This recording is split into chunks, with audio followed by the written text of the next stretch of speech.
सत्संगत्वे निस्संगत्वं निस्संगत्वे निर्मोहत्वं निर्मोहत्वे निश्चलतत्वं निश्चलतत्वे जीवन्मुक्तिः पुनरपि जननं पुनरपि मरणं पुनरपि जननी जठरे शयनम् इह संसारे बहुदुस्तारे कृपया पारे पाहि मुरा पार्थाय प्रतिबोधितां भगवता नारायणेन स्वयं दासेन कृतितां पुराणमुनिना मध्ये महाभारतम् ஏழாவது அத்தியாயம் விஞ்ஞான யோகா.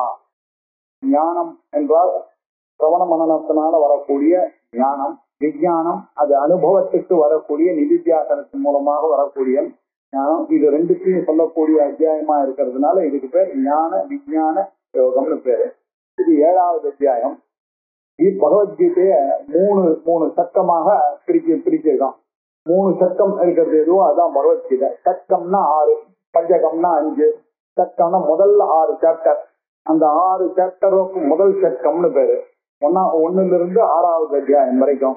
அதுல முதல் சக்கத்துல ஜீவனுடைய சொரூபத்தை சொன்னார், கர்மயோகத்தை சொன்னார், புருஷ பிரயத்தனத்தை சொன்னார். இப்படி 3 டாபிக்கா அதை பார்த்தோம். இப்ப இதுல இந்த 2வது சக்கமானது 7லிருந்து 12 வரைக்கும் இருக்கக்கூடிய செகண்ட் சக்கம். இதுக்கு மத்தியம சக்கம் அப்படின்னு பேரு. இதுல ஈஸ்வரனுடைய சொரூபத்தை சொல்றார். அதுல ஜீவஸ்வரூபத்தை சொன்ன மாதிரி நமத்வாரே பொரே தேகி இந்திரியங்கள்லாம் பத்தி அங்க சொன்ன மாதிரி ஈஸ்வரனை பத்தி சொல்ல போறார். ஈஸ்வர சொரூபம் என்ன அப்படின்னா ஜெகத்கர்த்தருவம் தான் ஈஸ்வரனுடைய சொரூபம். அதை சொல்றதுக்காக இது வந்திருக்கு. 2வது இந்த சாதனை உபாசனா சொல்றது. அதுல கர்மயோகத்தை பத்தி சொன்னார், இதுல உபாசனா யோகத்தை பத்தி சொன்னார். அதுல புருஷ பிரயத்தனத்தை பத்தி சொன்னார், இதுல ஈஸ்வர அனுகிரகத்தை பத்தி சொல்ல போறார். இப்படி 2 சட்டமா பாத்துக்கோம். 3வது சட்டத்துல அசிப்பம். இது முதல்ல பொம்பத விசாரமா இருக்கு, 2வது தற்பத விசாரமா இருக்கு, 3வது அசிப்பத விசாரமா இருக்க போறது. இதுல இந்த 7வது அத்தியாயத்துல ஈஸ்வர சுரூபத்தை 4வது முதல்ல ஞானம் விஞ்ஞானம் 2த்தையும் சொல்லி 4வதுல இருந்துதான் அவர் ஈஸ்வர சுரூபத்தை ஆரம்பிக்கிறார். ஈஸ்வர சுரூபத்தை 4லிருந்து 12 வரைக்கும் ஈஸ்வரனுடைய சுரூபத்தை சொல்றார். அது என்ன ஈஸ்வர சுரூபம் அப்படின்னாக்க, ஈஸ்வரனுடைய சுரூபமானது ஜெகத்கர்த்திரு தத்துவம். அதாதோ பிரம்ம ஜிக்ஞாசா அப்படின்னு சாஸ்திரம் ஆரம்பிக்கிறது, உத்தர மீமாம்சா சாஸ்திரம். அந்த பிரம்மத்தை அறிந்து கொண்டு தான் ஆகணும், விசாரம் பண்ணிதான் ஆகணும் அப்படின்னு முதல்ல சொன்னான். விசாரம் பண்ணித்தான் ஆகணும்னா அந்த பிரம்மத்தை பத்தி தெரிந்து கொள்ளணுமே அப்படின்னா, ஒரு விஷயத்தை பத்தி தெரிஞ்சுக்கணும், விசாரம் பண்ணணும்னா அதனுடைய லட்சணம் என்ன அப்படின்றத தெரிஞ்சுக்கணும், அதுக்கு ப்ரூஃப் என்னன்றதை தெரிஞ்சுக்கணும். அப்படின்றதுனால லட்சண பிரமாணாத்தியம் வஸ்து சித்தி அப்படின்னு ஒரு நியாயம். ஒரு விஷயத்தை உங்களுக்கு தெரியணுமே ஆனால் அதனுடைய லட்சணம் என்ன அப்படின்னு சொல்லணும். அந்த லட்சணம் என்ன அப்படின்னாக்க, ஒரு பொருளை பற்றி நம்ம சொல்லக்கூடிய டெபினிஷன் ஆனது எப்படி இருக்கணும் அப்படின்னாக்க, தோஷம் இல்லாம இருக்கணும். நான் சொன்னேன்னா இப்ப பசுவை பத்தி சொல்லணும் அப்படின்னு நான் சொன்னேன்னாக்க, அது கரெக்டா அந்த டெபினிஷன் ஆனது பசு கிட்ட போய் தான் நிக்கணும். அப்பதான் எல்லாருக்கும் புரியும். எதெல்லாம் மஞ்சளா இருக்கோ அதெல்லாம் பசு அப்படின்னு சொன்னேன்னாக்க அது சரியான ஒரு டெபினிஷனா இருக்காது. ஏன்னா மஞ்சள் எல்லா இடத்துலயும் இருக்கும். அப்படின்னா அதிவியாப்தி தோட்டம் இருக்கும். நான் சொல்லக்கூடிய மஞ்சள் பசுல இருக்கக்கூடிய மஞ்சள் நாய்க்கும் போகும் குதிரைக்கும் போகும்னு சொன்னேன்னாக்க அது சரியான ஒரு டெபினிஷனாக இருக்காது. அப்படி சொல்ல முடியாது. சரி, ஒரே குழம்பு இருக்கிறது எதுவோ அது அப்படின்னு சொன்னா அதுலயும் சரியா வராது. என்ன, ஒரே குழம்பு சில ஆடுகளுக்கும் இருக்கும், அதனால ஆடை சொல்றேன்னா நான் அந்த ஜாதியிலேயே என்ன சொல்றேன்னா அங்கேயும் சரியா வராத போயிடும். அங்கேயும் ஒரு ப்ராப்ளம் இருக்கு. எதெல்லாம் கொம்பு இருக்குன்னு சொன்னாக்க அப்படியும் சரியா வராது. கொம்பு இருக்கிற காண்டாமிருகம் இருக்கு, வேற மாடல்லாம் இருக்கு. இப்படி எல்லாம் எந்த டெபினிஷன் சொன்னா சாஸ்திராதிமத்துவம், அந்த கழுத்தானது எதுக்கு நிறைய தொங்கின்னு இருக்கோ அதுதான் பசு அப்படின்னு சொன்னாதான் கரெக்டா அந்த டெபினிஷன் ஆனது பசுவுக்கு போய் சேரும். இப்படி வாய் அதிகமா இருக்குன்னு சொன்னாதான் அது போய் சிங்கத்துக்கு சேரும். இப்படி சில டெபினிஷனை சொல்லி புரிய வைக்கிறது தான். அப்படி சொன்னாதான் ஒரு டெபினிஷன் சொன்னாதான் அந்த கேட்கிறவனுடைய மனசுல போய் சேரும். அப்படி அந்த டெபினிஷனை கரெக்டா சொல்லணும் பிரம்மத்தை பத்தி. அப்பதான் பிரம்மத்தை புரிந்து கொள்ள முடியும் கேட்கிறவர்கள். சரி, அது மாத்திரம் இல்ல, சொன்னா மாத்திரம் போதாது, அது எங்கேருந்து நீங்க சொல்றீங்கன்ற அந்த ப்ரூஃபையும் கூட சேர்ந்து சொன்னாதான் அவனுக்கு அது சரி, அது மேல ஒரு உண்மையான ஒரு ஞானம் வரும். அது என்ன சொல்லணும்னா, பிரம்மமானது என்ன அப்படின்னா ஜெகத்காரணம் பிரம்மா அப்படின்னு சொல்றதுக்காக அது என்ன சொன்னாங்க, ஜென்மாத்திய யதா அப்படின்னாரு. ஜென்மாதி, ஜென்ம ஸ்திதி லயம், இப்படி 3 காரணத்தையும் பண்ணக்கூடியவர். எதிலிருந்து எதோவா இமானி பூதானி ஜாயந்தே ஏன ஜாதானி ஜீவந்தி எத்ரயம் அபிசம்பிசந்தி தத் விஜிஜாசத்வ தத் பிரம்மா அப்படின்னு வேதம் சொல்றது. வேதம் அப்படி சொல்றதுன்னா, எதிலிருந்து எதோவா இமானி பூதானி, இந்த பூதங்கள் எல்லாம் உண்டாச்சோ, ஏன ஜாதானி ஜீவந்தி, இந்த உண்டானதெல்லாம் ஏன எதனால் ஜீவந்தி ஜீவிக்கிறதோ, எத்ரயம் அதிசம்பிசந்தி, எது உள்ள போய் அது லயமாகிறதோ அது பிரம்மம். அப்படின்னாக்க என்ன அர்த்தம், அதுல இருந்துதான் உற்பத்தி, அதுதான் ஸ்திதி, அதுலதான் லயம் அப்படின்னு சொல்லி ஜென்மாதியஸ்ய யதஹா, யதஹா அப்படின்னு எதிலிருந்து வந்ததோ அதிலிருந்து அதுதான் தத்து பிரம்மா அப்படின்னு லட்சணம் சொன்னார். இது எப்படி தெரியுது அப்படின்னு சொன்னா நமக்கு ஒரு சந்தேகம் வரும். ஜென்மாதி அப்படின்னு சொன்னா எது உண்டாச்சோ அதுதானே இருக்கும், எது இருக்கோ அதுதானே லயமாகணும் அப்படின்னு நம்ம புரிஞ்சுடுவோம். ஏன்னா நமக்கு லௌகிக நாலேஜை வச்சு அதை தடுக்கணும், இந்த எண்ணம் வரக்கூடாது அப்படின்றதுக்காக இப்படி பார்க்கிட்டன் மாதிரி நீங்க புரிஞ்சுக்க கூடாது. சுதியில எதோவா இமானி பூதானி ஜாயந்தேன்னு சொல்லியிருக்கு, அதனால உலகங்கள்லாம் உண்டாச்சுன்னு தெரியுது. ஏன ஜாதானி ஜீவந்தின்றது ஸ்ருதியில சொல்லி இருக்கிறதுனால ஏன ஜாதானி ஜீவந்தின்னு நீங்க புரிஞ்சுக்கணுமே தவிர, உங்களுடைய புத்தி சக்திக்கு ஏற்ற மாதிரி எது உண்டாச்சோ அது இருக்குன்னு சொன்னா இதுல ப்ராப்ளம் தான் வரும். நீங்க சொன்னதை இன்னொருத்தர் அதை மாத்துவான் நாளைக்கு. அதனால ஹியூமன் இன்டெலெக்ட்னால நீங்க ஒரு டிசிஷனுக்கு அரைவ் ஆக முடியாது. அந்த டிசிஷனை நீங்க அந்த டெபினிஷனை நீங்க ஹியூமன் இன்டெலிஜென்ஸ்னால வந்ததுன்னா அது இன்னொரு ஹியூமன் இன்டெலிஜென்ஸ்னால அது நாளைக்கு போயிடும். ஆகையினால நீங்க எப்படி புரிஞ்சுக்கணும் அது அப்படின்னா, சாஸ்திரத்தினால மட்டும்தான் புரிஞ்சுட்டாதான் அது திடமா இருக்கும். சாஸ்திரத்துல இருக்கிறது நம்ம புத்திக்கு எட்டுறது அப்படின்னு சொன்னா அது பரவாயில்ல. நம்ம புத்திக்கு எது எட்டுறதோ அதை சாஸ்திரமும் சொல்றதுன்னு சொன்னா அந்த இடத்துல ஒரு கேட்ச் இருக்கு. அது ரொம்ப தப்பு. அதுதான் அவன் பண்ணி மாட்டிட்டான். நம்மளுக்கு என்ன தெரியறதோ அதுதானே வேதமும் சொல்றதுன்னு நீங்க சொல்லக்கூடாது. வேதத்துல எது சொல்றதோ அது நமக்கும் தெரிகிற காலத்தினால அதுதான் உண்மையாக இருக்கணும்னு இப்படி புரிஞ்சுக்கணும். சாஸ்திரத்துக்கு பிராமான்யத்தை வச்சுக்கணும். அப்படி சொல்றதுனாலதான் சாஸ்திர யோனித்வா, இது உபனிஷதேவ கம்யம், உபனிஷத்தினால மட்டும்தான் இந்த விஷயமானது தெரியப்படும் அப்படின்னு சொல்லி ஈஸ்வர ஸ்வரூபத்தை எங்க ஜென்மாத்தியதா அப்படின்ற ஒரு சூத்திரத்தினால ஜெகத்காரணம் பிரம்மா அப்படின்னு சொன்னார். இந்த ஜெகத் எப்படி காரணமாகும் அப்படின்னு சொன்னாக்க போன தடவையே பார்த்தா, இருந்தாலும் இன்னொரு தடவை ரீகம் பண்ணிக்கணும். ஏன்னா 2 காரணங்கள், எந்த பொருள் உண்டாகணும் என்றாலும் அதுக்கு 2 விதமான காரணம் தேவை. ஒண்ணு மெட்டீரியல் காஸ்ட், உபாதான காரணம் தேவை. இன்னொன்னு இன்டெலிஜென்ஸ் காஸ்ட் ஒண்ணு தேவை, நிமித்த காரணம் தேவை. எந்த ஒரு பொருள் பண்ணணும்னாலும், ஒரு குடமானது உண்டாகிறதுனாக்கா அது மண்ணு, மண்ணானது உபாதான காரணம். மண் இல்லாம குடமானது கிடையாது. அது மண்ணு குடத்தோட கூடவே இருந்துட்டே இருக்கணும் அந்த காரணமும். அப்படி சொன்னாதான் அதுக்கு பேர் உபாதான காரணம். வேஷ்டியில நூலானது உபாதான காரணமாக இருந்து கொண்டே இருக்கணும். என்ன இன்னொன்னு காரணம் இருக்கு, வெறும மண்ணுல இருந்து குடம் வந்துருமா? வராது. அதுக்கு பின்னாடி ஒரு இன்டெலிஜென்ட் காசு ஒண்ணு தேவை. அது குயவன் இருக்கணும். அந்த குயவனானவன் அந்த மண்ணை எடுத்து அதை கசஞ்சி அதை அந்த வீல்ல போட்டு அதை ஒரு கம்பால வச்சுட்டு அதை அந்த கழுத்தை சேர்த்து அதுக்கப்புறம் வயிறு பெருக்கிறதாக ஒரு பொருளை செய்து வச்சாங்கன்னா தான் அது அந்த எஃபிஷியன்ட் காசு இல்லாம இந்த குடமானது உண்டாகாது. வெறும் மண்ணு உபாதான காரணம் மாத்திரம் இருந்ததுன்னா போதாது. ஆகையினால உபாதான காரணமும் வேணும், நிமித்த காரணமும் வேணும். இப்ப என்ன ஆச்சுன்னாக்க இன்னொரு பிரச்சனை வருது. இந்த எக்ஸாம்பிள நம்ம எடுத்ததுல உபாதான காரணம் இல்லாம குடம் வராது, அது ஒத்துக்கலாம். எஃபிஷியன்ட் காசு இல்லாம குடம் வராது, அதையும் ஒத்துக்கணும். ஆனா இது வேற அது வேற. உபாதான காரணமானது மண்ணு வேற. மண் இல்லாம குடத்துல வரவே வராது. அது மண்ணில் இருந்து வந்தது குடமானது. குடமா இருக்கும் போது மண்ணாதான் இருந்தது. குடம் உடஞ்சி போச்சுனால அது மண்ணாவாதான் போக போறது. ஆகையினால அது என்ன ஆச்சு, எதோவா இமானி பூதானி ஜாயந்தே ஏன ஜாதானி ஜீவந்தி எத்ரயம் அதிகமிசந்தின்ற மாதிரி மண்ணில இருந்து உண்டாச்சு, மண்ணுல இருக்கு, மண்ணிலேயே போறது அப்படின்னு சொன்னான்னாக்க இன்னொரு பிரச்சனை வருது. இதை செய்யறதுக்கு ஒருத்தன் வேணுமே, யாரவன் அப்படின்னா குயவன் வரும். அந்த குயவன் செத்து போனா கூட மண் இருக்கும். மண்ணு போயிடுச்சுன்னா கூட குயவன் இருப்பாரு. குடம் உடைஞ்சதுன்னா கூட குயவன் இருப்பாரு. இப்போ எபிசியன் காசுக்கும் இந்த காசுக்கும் சம்பந்தம் இல்லாம இருக்கு. இது வேற அது வேறன்னு இருக்கு. இப்ப இந்த உலகத்தை உண்டு பண்ணது பகவான் தான் அப்படின்னு சொன்னா இந்த ப்ராப்ளம் எதை வச்சுட்டு உண்டு பண்ணார் அப்படின்னா மாயையை வச்சுட்டு தான் அவர் உண்டு பண்ணார். அந்த மாயையில தான் இந்த உலகமானது உண்டாச்சு. பிரகிருதியினாலதான் இந்த உலகமானது உண்டாச்சு. பிரகிருதியினாலதான் இந்த உண்டான உலகமானது நிலை பெற்று இருக்கிறது. அந்த பிரகிருதியிலேயே தான் இது போய் லயமாக போறது அப்படின்னு சொல்லியாச்சுன்னாக்க அப்ப எபிசியன் காசு இல்லாம எப்படி வரும் அப்படின்னு கேள்வி வரும். அப்ப எனக்கு அந்த எபிசியன் காசும் பகவான் தான். அவர் என்ன பண்றாரு, இதோட சம்பந்தம் இல்லாம இருந்து கொண்டு அவர் இதை பண்றாரு அந்த மாயையை வச்சுட்டு. அவர் இல்லாம இந்த மாயைக்கு தனியான ஒரு ரோல் கிடையாது. ஏன்னா மாயம் வந்து நம்ம தத்துவபோதத்திலே பிரம்மாசிரையா மாயா, பிரம்மத்தை ஆசிரிச்சுதான் ஒரு சக்தியானது இருக்கும். ஒரு பாடகர் இருக்காருன்னாக்கா அந்த பாடகர் வந்து அந்த வெற்றியை ஆசிரிச்சுதான் அவருடைய பாடும் திறமை இருக்கும். ஒரு எழுத்தாளர் இருக்காருனாக்க எழுதும் திறமை ஒரு மனிதனை ஆசிரிச்சு தான் இருக்கும்.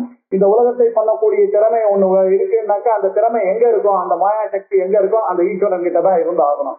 அப்படி இருக்கிறதுனால இந்த இடத்துல என்ன ஆகும்னாக்க அவரே எபிசியன் காசு, அவரே உபாதான காரணம் அப்படின்னா.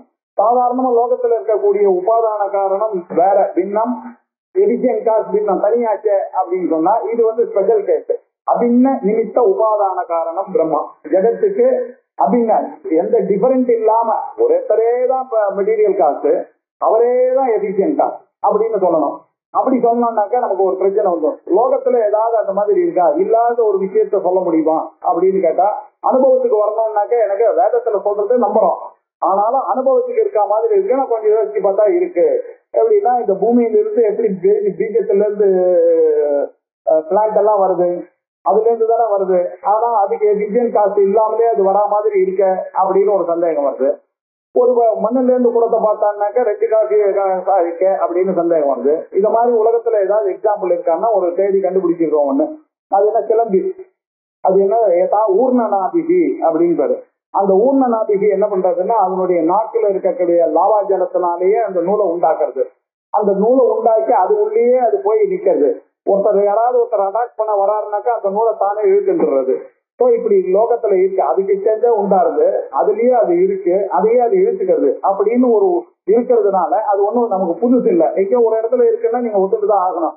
அதனால பகவானானவன் நிமித்த காரணமாகவும் இருக்கிறார், உபாதான காரணமாகவும் இருக்கார் அப்படின்னு ஆச்சு. இப்போ பகவானை எப்படி புரிஞ்சுக்கிறதுனா நிமித்த காரணம் உபாதான காரணம் வித் ரெஃபரன்ஸ் டு காரியம் தான் சொல்றோம். ஆனா இது இல்லாத ஒரு நிலையில இருக்கக்கூடியவர் தான் பகவானானவர் இருக்கார். அவர் எப்படி இருக்காருன்னாக்க நிர்குணமாக இருக்கார். அவர் எப்படி இருக்காரு, சேதனமா இருக்கார்.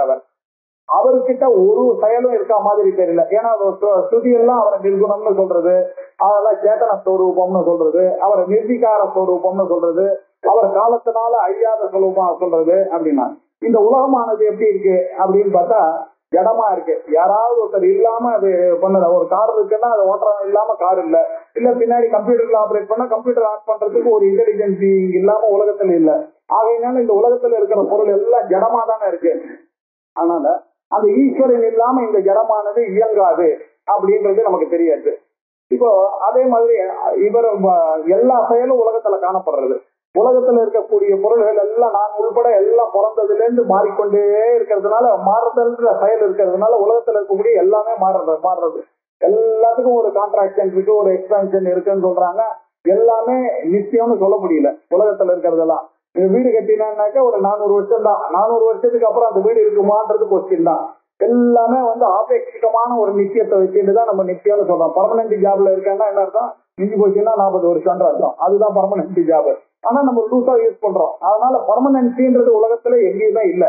அதனால இந்த பிரகிருதியில இருக்கக்கூடியது எல்லாமே என்னவா இருக்கு அப்படின்னா ஒண்ணு விகாரத்துடன் கூடியிருக்கு, இல்ல ஜடமா இருக்கு, இல்லைன்னா ஏதாவது ஒரு குணத்தோட கூடி இருக்கிறது, அசைதல் போன்ற குணத்தோட தான் கூடி இருக்கக்கூடியது. அதே மாதிரி இது எல்லாம் அசத்தியமா இருக்கு, மித்தியா இருக்கு. அப்படின்னா என்ன தெரியாது அப்படின்னாக்க பகவான் எந்த பிரகிருதியை வச்சுட்டு இதை பண்ணாரோ அந்த பிரகிருதியில இருக்கக்கூடிய மாயையானது எப்படி இருக்குன்னா எதிமரலாதான் இருக்கு, அது சத்தியமா இல்லை. ஆனா இதை உண்டு பண்ணக்கூடிய சிவனானவர் எப்படி இருக்காருன்னாக்க அவர் எப்படி இருக்காரு, அவர் பிரம்மமானது எப்படி இருக்குன்னா அது நிர்விகாரமாக இருக்கு, அது நிர்குணமாக இருக்கு, அது சேதன ஸ்வரூபமா இருக்கு.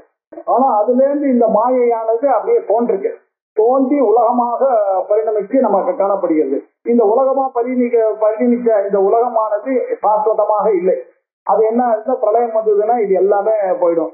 திருப்பி உற்பத்தி பிரளயம்னு வந்ததுன்னா இதுவும் சேஞ்ச் ஆகிட்டே இருக்கிறதுனால, இப்படி சேஞ்ச் ஆகிட்டே இருக்கிறதுனால அந்த பிரகிருதியா இருக்கக்கூடிய பகவானோட கம்பேர் பண்ணா இந்த பிரகிருதியா இருக்கக்கூடிய மாயையோட சேர்ந்த இந்த உலகத்தை உண்டு பண்ணக்கூடிய செயலுடன் கூடியதான பிரகிருதியானது கீழே இருக்கு. அதனால இதுக்கு பேர் அபரா பிரகிருதி, அதுக்கு பேரு பரா பிரகிருதி. இந்த அபரா பிரகிருதி அப்படின்னா என்ன அப்படின்னா, இப்ப 8 விதமாக இந்த அபரா பிரகிருதியானது பிரிஞ்சிருக்கு. சில தத்துவங்கள்லாம் என்ன சொல்ற, சாங்கியா என்ன சொல்லிட்டான், இந்த உலகம்னா 24 தத்துவமாக பிரிஞ்சிருக்கு அப்படின்னு அவன் சொன்னான். ஸ்ரீவித்யாதி கிரந்தங்கள்ல பார்த்தா 36 தத்துவமாக பிரிஞ்சிருக்கு, அதுக்கு அப்பாற்பட்டதாக அந்த பிரம்மமானது இருக்கு அப்படின்னு சொல்லி எல்லாரும் ஒவ்வொருத்தரும் அவாவாளுக்கு ஏற்ற மாதிரி இருக்கல. பகவான் இப்ப எப்படி பிரிக்கிறாருன்னா, அதுல இருக்கிறதெல்லாம் எல்லாத்தையும் அந்த 36, 24 எல்லாமே சரிதான். அதுல இருக்கிறதெல்லாம் இவர் ஒரு கிளாசிபிகேஷன்ல என்ன பண்ணாரு, 8ஆ பிரிச்சுட்டாரு. அதை இந்த 8 தான், இந்த 8ஆ பிரிஞ்ச இந்த பிரகிருதிக்கு பேரு அபரா பிரகிருதின்னு பேரு. இதுக்கு காரணமா இருக்கக்கூடிய ஈஸ்வரன் எதிலையும் தலையிடாம நிர்குணமாக இருந்து கொண்டிருக்கிறார் இல்லையா, அவர் இல்லாம இதெல்லாம் இயங்காது. ஆனா இதெல்லாம் இயங்கிட்டனால இதெல்லாம் ஒரு நாள் அழிவடையக்கூடியது. அவர் அழிவில்லாதவர், சத்தியமாக இருந்து கொண்டிருக்கிறார். ஆகையினால அந்த சிவனும் இந்த சக்தியும் இல்லாமல் ஒண்ணுமே வர. சிவசக்தியா யுக்தோ எதி பவதி சக்தா, இந்த சக்தியானது வேலை செய்யணும்னு சொன்னாலும் சிவனோட சேர்ந்தாதான் வேலை செய்யணும். அது இல்லாம சொன்னா நச்சே தேவம், இந்த சக்தி இல்லைன்னாக்கா அப்ப சிவனால ஒண்ணுமே பண்ண முடியாது. ஆக சிவனும் சக்தியும் ஐக்கிய ஸ்வரூபமாக இருக்கிறது எதுவோ அதுதான் இந்த உலகமாக இருக்கு. இந்த உலகத்துக்கு அதிஷ்டானமாக சிவன் இருந்துட்டே இருக்காரு. இந்த உலகமாக இந்த அம்பாலானது பரிணமிச்சு இருக்கு. இந்த சிவசக்தியினுடைய ஐக்கியத்தை சொல்லக்கூடியதுதான் பரா பிரகிருதி அபரா பிரகிருதின்னு இவர் வேற ஆங்கிள் சொல்றார். இதே விஷயம்தான். அவர் சொல்லாக இருந்தால் இவர் பொருளா இருப்பார், அவர் விளக்காக இருந்தார், அம்பாள் ஒளியாக இருப்பார். நாங்க என்ன சொல்றோமோ அதேதான். அவர் ஒளிய உண்டு பண்றதோட அவருடைய வேலை இல்லை. அந்த ஒளியை விமர்சனமாக ஒளியா விளக்கா ஆகி அது எல்லாத்தையும் விளக்க வைக்கிறதுன்னா அது இந்த அபரா பிரகிருதி தான் அந்த காரியத்தை பண்றது. பரா பிரகிருதி எதுலையும் சம்பந்தம் இல்லாம இருக்கு. அபரா பிரகிருதியானது எல்லா சம்பந்தத்தோடையும் கூடி இருக்கிறது. இது ஏன் கூடி இருக்குன்னா, இது குணத்துடன் கூடி இருக்கிறதுனால தன்னுடைய குணங்கள்ல தன்னுடைய கிரியேஷன்ல இருக்கக்கூடிய தன்னால கிரியேட் பண்ண எல்லாத்தையும் சேர்ந்துதான் உலகத்துல இருக்கு. அதனால எல்லா பொருளும் முக்குணத்துடன் கூடினதாக தான் இருக்கு. அந்த பிரகிருதியானதும் முக்குணத்தோட கூடினதாகத்தான் இருக்கு அப்படின்னு தெரியுது. இந்த காரியத்தை வச்சுதான் பிரகிருதியை நம்ம அனுமானம் பண்ணலாம். எப்படி இதெல்லாம் இருக்கோ அதனால இதுக்கு ஒரு காரணம் இருக்கும் அப்படின்னு நம்ம அனுமானம் பண்ணி நம்ம பண்றோம். அதனால இதுக்கு காரணம் சிவனா இருக்க முடியாது, ஏன்னா அவர் தான் நிர்வீகாரமாச்சு. அப்ப எது காரணமா இருக்கணும், அவருடன் சேர்ந்து இந்த மாயினாலதான் இது வந்தது, பிரகிருதியினாலதான் வந்தது அப்படின்னு நம்ம தீர்மானம் பண்ணோம். இப்படி தீர்மானம் பண்றதுக்கு முன்னாடி இது காரியத்தை வச்சு பண்றோம். இப்ப இன்டர்மீடியரி ஸ்டேஜ்னு ஒண்ணு மனசுல நம்ம வச்சுக்கணும். இப்ப என்ன பண்றது, இந்த உலகத்தை சிருஷ்டிக்கணும்னு ஆரம்பிச்சுட்டார். உலகமானது சிருஷ்டிக்க போறது. அதுக்கு முன்னாடி எதை வச்சுட்டு அவர் சிருஷ்டிப்பார் அப்படின்னு சொன்னா, அவருக்கு 5 எலிமெண்ட் தேவைப்படுறது இந்த உலகத்தை சிருஷ்டிக்கிறதுக்காக. பிருத்திவி, அப்பு, தேஜஸ், வாயு, ஆகாசம்னு 5 காரணங்கள் அவருக்கு தேவைப்படுது. அதுக்காக பகவான் என்ன பண்ணாரு, ஆத்மன ஆகாச சம்பூதா, ஆகாஷாத் வாயு, ஆகாசத்துல இருந்து வாயு வந்தது, வாயுல இருந்து அக்னி வந்தது, அக்னியில இருந்து ஆபாசா வந்தது, அப்புல இருந்து என்ன வந்தது, அத்திய பிருத்திவி, பிருத்திவியா மோசர, பிருத்திவியில இருந்து ஓசதிகள், அது இன்னும் கொஞ்சம் பெருசா போயிட்டே இருந்து. இப்படி இந்த 5 உண்டாகிறதுக்கு முந்தின ஸ்டேஜுக்கு பேரு தன்மாத்திரைன்னு பேரு. அது அப்படியே இருந்தது, ரவுண்ட் ரவுண்டா இருந்தது. அதுக்கப்புறம் இவர் பஞ்சீகரணம் பண்ணாரு. பஞ்சீகரணம் பண்ணும்போது இதென்ன, இதுல இந்த 4ல இருக்கிறதும் சேர்த்து இந்த முதல்ல இருக்கிற அந்த ஆகாசத்துல பாதியில இந்த அதர் 4 சேர்ந்துருக்கு. அதனால 12 வந்துதான் அந்த 50 அப்படியே இருக்கு. இதுல இருக்கக்கூடிய அடுத்ததுல என்ன அதர் 4 சேர்ந்தது. இப்படி ஒவ்வொன்றுலையும் பஞ்சீகரணமாச்சு. இதெல்லாம் நம்ம விசாரமா இதுல பார்த்தோம், தத்துவபோதத்துல பார்த்தோம். இதை எல்லாத்தையும் இப்ப மனசுல வச்சுட்டு இப்ப நீங்க பார்க்கணும். பூமி ராபோ நதோ வாயு கம்மனோ புத்தி ரேவச அகங்கார இதி யம்மே பின்னா பிரகிருதி ரஷ்டதா. இப்படி பரா பிரகிருதின்றது டிவிஷன் இல்லாம இருக்கு, அபரா பிரகிருதின்றது டிவைடடா இருக்கு. இது எப்படி டிவைடடா இருக்குன்னா 8ஆ டிவைடடா இருக்கு. அதுல பூமிகி அப்படின்னாக்க என்ன அர்த்தம்னா பிருத்திவி, பூமின்னாக்க எர்த். அடுத்தது ஆபஹா, ஆபஹா அப்படின்னாக்க ஜலம், அனலஹா அப்படின்னாக்க பயர், அனல் அப்படின்னு பேர் எதுக்காக வந்ததுன்னா அலம் புத்தி இல்லாதது எதுவோ அது அனலகா. அது போதுன்ற எண்ணமே எவ்வளவு விறகு போட்டாலும் அது மாட்டேன்னு சொல்லாம எரிஞ்சுட்டே இருக்கிறதா அலம் புத்தி இல்லை. அதனால அதுக்கு பேரே அனல் அனலகா. அப்புறம் வாயுகு, வாயுவானது எங்கு சஞ்சரிக்கக்கூடியது எதுவோ அது வாயுகு. அதுக்கப்புறம் ஆகாசம். இவர் பாருங்க இந்த ஸ்ருதியினுடைய ஸ்ருதியில எப்படி ஆகாஷா வாயு வாயோர் அக்னி அக்னேராபா அத்திய பிருத்திவி பிருத்திவியா மோசதேகாங்க. இவர் இப்படி போறாரு, பூமி ஆபகா அதுக்கு காரணம் அனலம், அதுக்கு காரணம் வாயு, அதுக்கு காரணம் ஆகாசம், அதுக்கு காரணம் என்ன அப்படின்னாக்க மனசு. மனசுன்னா என்ன, அவர் பகவானுடைய மனசு இதை பண்ணணும்னு நினைச்சாரு இல்லையோ, அப்ப அந்த மனசு காரணம். அது அந்த மனசுல நினைச்சதுனால அதை இம்ப்ளிமெண்ட் பண்ணோம்னா இன்டெலிஜென்ஸை யூஸ் பண்ணி அவர் பண்ணாரு. மனஹா புத்திஹி. அதுக்கப்புறம் நான் அப்படிங்கிற ஒரு எண்ணத்தோட ஏன்னா சிருஷ்டிகர்த்தாவா யாரு கர்த்தத்துவம் இருக்கோ அவர் நான் கர்த்தான்ற ஒரு எண்ணம் இருக்கணும். ஆனால் அந்த அகங்காரத்தோட 8ஆக இந்த உலகமானது டிவைட் ஆச்சு. பின்னாகா அப்படின்னாக்க இப்படி 8ஆக பிரிஞ்சுது உலகமானது. அப்படின்னாக்க என்ன அர்த்தம்னா, இது சாங்கியம் என்ன சொல்றான், இந்த மனோ புத்தி அகங்காரம் இது மாத்திரம் கொஞ்சம் என்னன்னா புரிஞ்சுக்கணும். இதையே அவன் என்ன சொல்லிட்டான்னா அவ்யக்தம் மகத்து அகங்காரம் அப்படின்னு சொன்னான். அவன் என்ன சொன்னா, இந்த அகங்காரத்தில் இருந்துதான் இந்த அவ்யக்தத்தில் இருந்துதான் மனமானது உண்டாச்சு. வியக்தமா இல்லாத இருக்கிறது எதுவோ அதுதான் மனசு.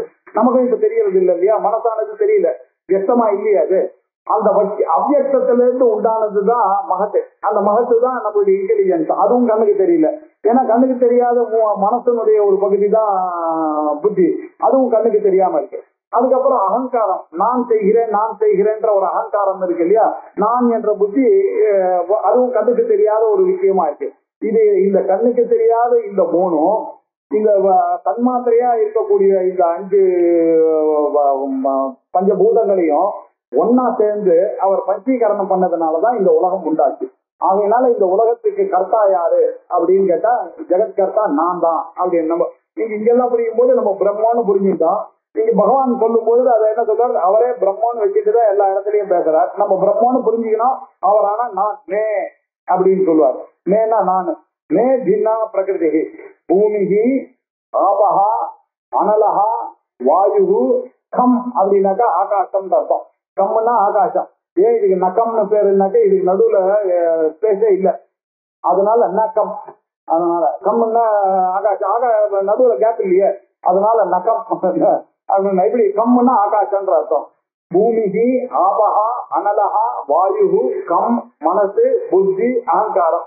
இப்படி இயம் பின்னா பிரகிருதி அஷ்டதாமே இதெல்லாம் என்கிட்ட இருக்கு. நான் தான் ஒன்று பண்றேன்.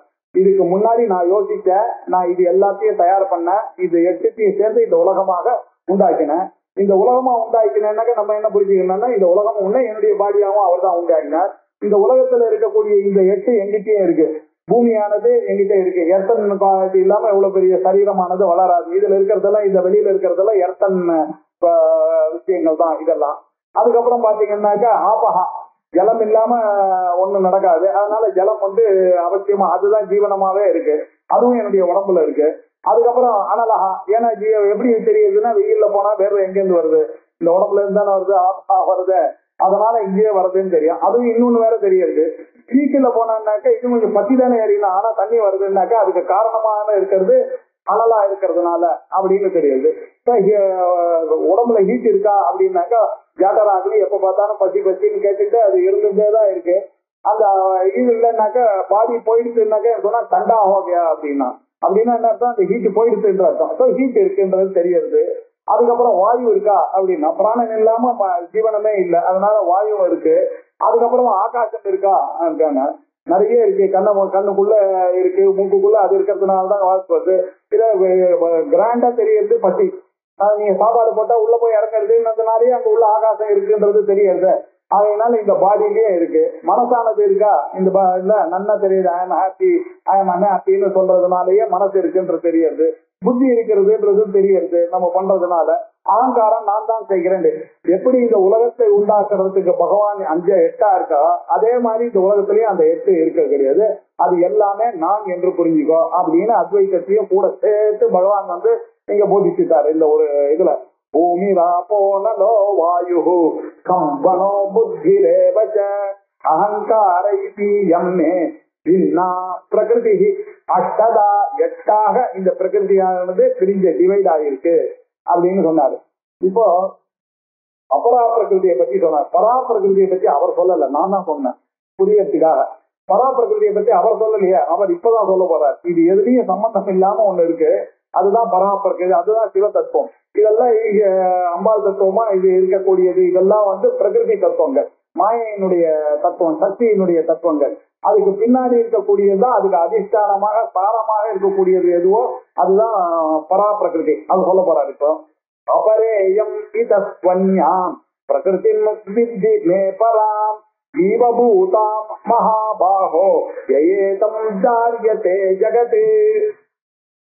அபரா இயம், இதுக்கு முதல்ல சொன்னதெல்லாம் அபரா பிரகிருதி எட்டா பிரிஞ்சிருக்குன்னு சொன்னேன். இயம் அபரா, இதை விட இதஹா, இதை விட வேறானதாக அந்யாம், அந்யாம் ஒண்ணு இருக்கு, இதை விட வேறானது. இந்த எட்டு உங்களுக்கு தெரிஞ்ச பூமிதா போனலோ கம் மனோ புத்திரை வச்சு அகங்காரம்னு எட்டு தெரிஞ்சத, இதுதான் அபரா பிரகிருதி. இதை தவிர இதஹா அந்யம், இதை விட வேறானதாக ஒண்ணு இருக்கு, அதையும் நீ தெரிஞ்சுக்கணும்பா. அதுக்கு பேர் என்ன தெரியுமா? பிரகிருதிம் வித்தி மே பரா, அதுதான் என்னுடைய பரா பிரகிருதி, அதுதான் என்னுடைய உண்மையான ஒரு நேச்சர், உத்கிருஷ்டமான ஒரு சொரூபம் இருக்கு. இது கண்ணுக்கு பாக்குறதுனாலேயே இது நிஷ்கிருஷ்டமான சொரூபம் தான் இது. அதுக்கு மேல உத்கிருஷ்டமான ஒரு சொரூபம் இருக்கு, அதுதான் பரா சொரூபம். தேச கால வஸ்துவனால கட்டுப்படாததான ஒரு நிலை இருக்கிறது, அதுதான் என்னுடைய பரா தத்துவமானது. அதுவும் நான் தான் என்பதையும் அறிந்து கொள். அப்படின்னா இப்ப என்ன தெரியுது நமக்கு? நிர்குணமும் தெரியுது, சகுணமும் தெரியுது. கஷேத்திரஜன்னு பேர் இருக்கு, கஷேத்திரம்னு பேரு. அதுக்கு நம்மளுடைய உடம்புக்கு பேரு கஷேத்திரம். அது உள்ள இருக்கக்கூடிய கஷேத்திரஜன் ஒருத்தர் இருக்காரு. அவர் என்னதான் ஸ்தூல சூக்ஷ்ம காரக சரீரா விதிரிக்தமாக இருந்து கொண்டிருக்கார், பஞ்சகோஷத்துக்கு அதீதமாக இருக்கார். அதே மாதிரி இருக்கக்கூடிய ஆத்ம ரூபமாக இருக்கக்கூடிய கஷேத்திரஜன், இது கஷேத்திரம். கஷேத்திரம் இது இந்த உலகம். அதே மாதிரி இந்த உலகத்துல நம்ம பாக்குறதெல்லாம் கஷேத்திரம். இதுக்கு பின்னாடி பார்க்க முடியாத ஒரு பொருளாக இருக்கக்கூடியவர் பகவானா இருந்துருக்கார். அவருடைய அதிஷ்டானத்துலதான் இதெல்லாம் எழுந்துட்டு இருக்கு. அவர் தான் பரா பிரகிருதி அப்படின்னு நீங்க புரிஞ்சுக்கணும். எப்படி தெரிஞ்சுக்கணும்? இந்த கஷேத்திரம் கஷேத்திரஜ லட்சணத்தை யார் புரிஞ்சுக்கிறானோ அவன் தான் ஞானி.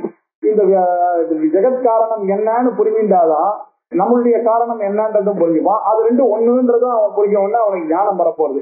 அதனால இந்த அறிவு நமக்கு கஷேத்திரஜனுடைய அறிவானது தேவை அப்படின்றதுக்காக இங்கேயே இன்ட்ரடியூஸ் பண்ணிட்டார். இத 13வது சாப்டர்ல போய் இதே விஷயத்த விசாரமா சொல்லுவாரு. அது 13வது சாப்டர்ல அபரேயம் இதஹா, இதை விட அபரா இயம், இந்த இயம் இந்த 8 சொன்ன அது அபரா. இதஹாசு அந்யம், இதை விட வேறானது ஒண்ணு இருக்கு, அதுதான் பரா பிரகிருதி வித்தி மே, இதுதான் என்னுடைய பரா பிரகிருதி என்றதையும் அறிந்து கொள். வித்தின்னா அறிந்து கொள். அர்ஜுனா, இது எப்படி தெரியுமா இருக்கு? ஜீவபூதாம், இந்த உலகத்துல நான் முதல்ல சொன்ன 8 எல்லாம் உங்களால அப்சர்வ் பண்ண முடியும். இதெல்லாம் அப்சர்வ்டு, இதெல்லாம் அப்சர்வர் ஒருத்தர் இருக்காரு, அவரை நான் புரிய வைக்கவே முடியாது, பரா பிரகிருதியை புரியவே முடியாது. அது யாரு? அதுதான் நீங்க.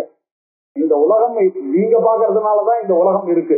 அவர் தான் ஜீவபூதனாக இருந்து கொண்டிருக்கார். இந்த இடத்துல ஜீவன்னாக்க தத்து, இந்த ஜீவன் அந்த ஜீவன் இல்ல, ஜீவபூதம்னா இதுல இருக்கக்கூடிய ஒரு கான்சியஸ்னஸாக இருந்து கொண்டு, அவேர்னஸாக இருந்து கொண்டு, சேதனமாக இருந்து கொண்டு இருக்கிறது, அதுதான் நானே என்பதையும் அறிந்து கொள்ளணும். நீ இதுக்கு முன்னாடி அபரா பிரகிருதியிலையும் நான் தான், ஆனா இதுக்கு பின்னாடி இருக்கக்கூடிய சேதனமா இருக்கக்கூடிய கான்சியஸ்னஸா இருக்கக்கூடியவனும் நான் தான் அப்படின்னு ஜீவபூதம். ஹே மகாபாகோ, கை காலெல்லாம் உனக்கு பெருசா இருந்தா போதாது, அறிவும் பெருசா இருந்தா இதையும் நீ கண்டுபிடிக்கணும் அப்படின்னு அர்ஜுன பார்த்து சொல்றாரு. இதையும் நீ அறிந்து கொள்ள வேண்டும்.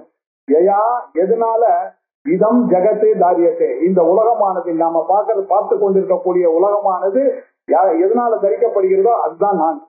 அவர் இல்லை என்றால் ஒரு அணுவும் அசையாதுன்னு நம்ம சொல்றோம் இல்லையா? அவர் இல்லைன்னாக்கா அந்த அதிஷ்டானம் இல்லாம இது எப்படி இருக்கும்?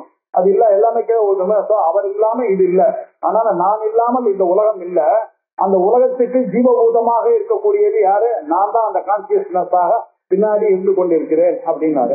இப்ப ஜெகத்து அப்படின்னாக்கா எப்படி? ஜெகத்துன்னா அர்த்தம் உலகம் நம்ம சாதாரணமா புரிஞ்சுக்கிறோம். சம்ஸ்கிருதத்துல ஜெகதி இது ஜெகத், தட் விச் சேஞ்சஸ் இஸ் ஜெகத், தட் விச் மூவ்ஸ் இஸ் ஜெகத். எல்லா உலகத்துல இருக்கக்கூடியது எல்லாமே மாடிஃபை ஆகிட்டு இருக்காரு. அதனாலேயே இதுக்கு பேரு ஜெகத்து அப்படின்னு சொன்னா. இவர் இந்த ஜெகத்துக்கு அவர் கர்த்தாவா இருக்கார். இந்த ஜெகத்தை உண்டாக்கினவர் அவர். அப்ப இந்த ஜகத்துன்னு சொல்லும் பொழுது என்ன நம்ம புரிஞ்சுக்கணும்னாக்க காலத்துக்குள்ள வந்துட்டு அந்த ஜகத்து கால தேச வர்த்தமானத்துக்குள்ள மாட்டின்றா ஜகத்து. இந்த கால தேச வர்த்தமானத்துக்கு வெளியில இருந்தான்னாக்க அவர் பிரம்மம் அப்படின்னு புரிஞ்சுக்கணும். அதனாலதான் காலன்னு ஒரு தத்துவம் வைக்கின்றிருக்க. நம்ம யமனை பார்த்து சொன்னோம், காலனை காலால் உதைத்தவராம் அப்படின்னாக்க இந்த ஜெகத்தானது காலம் ஆயிடுச்சு. இந்த காலத்தை உதைத்தேன்னு அந்த காலத்துக்கு மேல இது இந்த உலகம் உண்டானவுடனே செகண்ட்னு ஆரம்பிக்கிறது. அதுக்கப்புறம் தான் செகண்ட் தான், அதுக்கப்புறம் மினிட் ஆகி பெருசாகி அதுவே என்னாச்சு வாரமாகி மாசமாகி அயனமாகி அதுவே சம்பத்சரமாகி அதுவே 60 வருஷமாகி சஷ்டி சம்பத்சரமாக ஆகி அதுக்கப்புறம் அது ஒரு பிரளயம் வர வரைக்கும் அதனுடைய கணக்கு கலியாகி அதுக்கப்புறம் கலியானது துவாபர யுகம். இப்படி நம்ம 4 யுகமாகி இந்த ஜெகத்தானது எவ்வளவு பெருசா ஆயிடுச்சு பாருங்க. 8ஆ இருந்த ஜெகத்து எவ்வளவு பெருசா ஆகுது பாருங்க. இது எல்லாம் காலத்துக்கு உட்பட்டதாக ஆயிடுச்சு.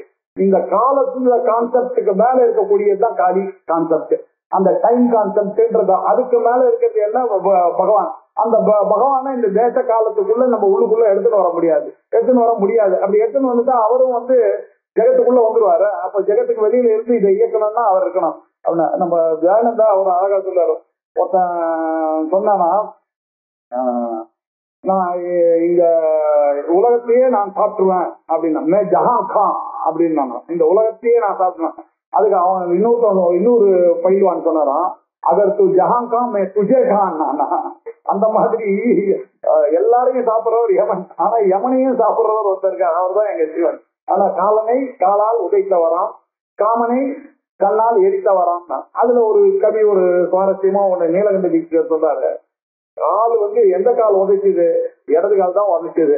ஆனா அந்த கிரெடிட் சிவனுக்கு கொடுத்தாங்க. எல்லாம் போனா போச்சு, என்ன விட்டுருங்க, உங்களுடைய தயல என்ன போனா போயிடும், உங்க ஆட்டுக்காருக்கு தானே விட்டுலாம். ஆனா கண்ணை எரிக்கிற சாமர்த்திய சக்தி இல்லாம வருமா மன்மதனுக்கு?